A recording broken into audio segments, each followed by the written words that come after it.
పవన్ అన్నని మేము ఏదో చిన్న రిక్వెస్ట్ చేసి అడుక్కుంటున్నాము. మా బిడ్డని కాపాడాలన్నా, మా బిడ్డని కాపాడు, నాకు ఒక జీవన ఆధారం ఒకటి కల్పించన్న. ఇంత దూరం రిస్క్ చేసుకుంటూ వచ్చి ఇంత కష్టపడి పునాగా వెళ్తున్నానన్నా. మా బిడ్డని, మా సమస్య కొంచెం పరిష్కారం అయ్యేలాగా చూడన్నా. నా బిడ్డని కాపాడన్నా. నా బిడ్డకి నేను జన్మనిచ్చాను, మీరు పునర్జన్మని ఇవ్వాలని నేను కోరుకుంటున్నాను అన్న మనస్ఫూర్తిగా. అంటే మామూలుగా ఎంత ఖర్చు అవుతుంది అన్న మామూలుగా మీ పాపకి చెప్పలేమన్నా. అది డాక్టర్లు వచ్చేసి అప్పట్లోనే 2021లో చూపించాం చెన్నై హాస్పిటల్లో. అప్పుడే వచ్చేసి దాదాపు 10 ఇంకా 13 దాకా అయితే తప్ప అన్నారు. మరి నేను అంతవరకు పెట్టుకోలేనప్పటికీ 20-22 వేల దాకా టెస్టింగ్లు అవి ఇవి పెట్టేశాను. మళ్ళీ పోదామంటే నాకు ఫోన్ కాలేదన్న. పాప వయసు ఎంత? ఇప్పుడు 14 సంవత్సరాలు, 9th క్లాస్ చదువుతుంది.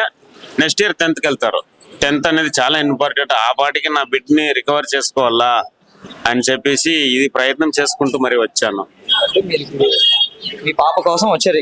మా పాప కోసం వచ్చాను, అన్న అభిమానం కోసం వచ్చాను. ముఖ్యంగా అన్న అభిమానము కలిస్తే ఒకవేళ నా కష్టాలన్నీ చెప్పుకుందాం అనేసి వచ్చామన్నా ఇక్కడికి. 2 చేతులతో అలా, కాళ్ళు లేకపోయినా 2 చేతులతో అలా కష్టం అనిపించలేదమ్మా? కష్టం అనిపించింది, చాలా కష్టం అనిపించింది. 2-3 రోజులు, 4-5 రోజులు అయితే నాకు ఇట్లా చేయిలు దిగువ పెట్టడానికి కాలేదు, ఇట్లా మడచనికి కాలేదు. ఇలాగ చాలా ఇబ్బంది పడ్డాను. అక్కడక్కడ రూమ్ తీసుకొని స్నానం చేసుకుని అప్పుడు కొద్దిగా అలా. ఇప్పుడు మీ నియోజకవర్గం ఎమ్మెల్యే సీఎం గారు కదా, చంద్రబాబు నాయుడు గారు కదా, అంటే ఆయన దగ్గరికి వెళ్ళాలని ఆలోచన లేకుండా ఇక్కడ ఆల్రెడీ 2 సర్తిలు కలిసాము. ఇంకెట్లా అని చెప్పేసి నేను ఇంతవరకు రావడం జరిగింది. పవన్ కళ్యాణ్ గారు అయితే మేము హెల్ప్ చేస్తారని చెప్పేసి ఇక్కడికి వచ్చారు. అవునవును, హెల్ప్ చేస్తారని చెప్పేసి, అన్న ఏదో ఆదరిస్తారని చెప్పేసి ఇంతవరకు వచ్చాము. అన్న అంటే టీవీలో కానీ సెల్ ఫోన్ లో కానీ చూసాము. పాలిటిక్స్ రాకముందు కూడా కానీ చూసాము.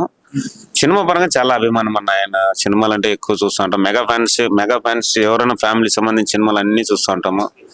కానీ ఒక పవన్ కళ్యాణ్ అంటే మాత్రం చాలా అభిమానము. గతంలో పవన్ కళ్యాణ్ గారు సినిమా ఫీల్డ్ లో చూసారు, మీరు సినిమాల్లో చూసారు.